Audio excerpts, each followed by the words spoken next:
तीये त्यानुसार तो संशयित हल्लेखोर पोलिसांच्या कारवाईत मारला गेलाय.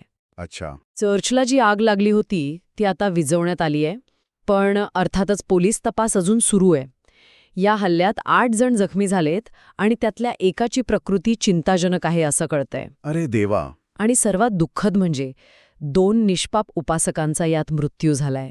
हे ऐकूनच म्हणजे अंगावर काटा येतोय. खूप प्रश्न उभे राहत आहेत. हे कोणी केलं, का केलं असेल, आणि आता याचे तात्काळ परिणाम काय दिसतायत? चला या सगळ्या प्रश्नांची उत्तरं शोधायचा प्रयत्न करूया आणि घटनेच्या तपशिलात जाऊया थोडं.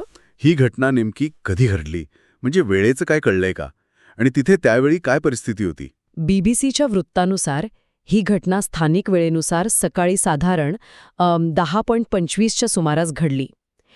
हे चर्च डेट्रॉईट आणि फ्लिंट या शहरांच्या जवळ आहे. पोलीस तपासात असं समोर आलंय की संशयिताने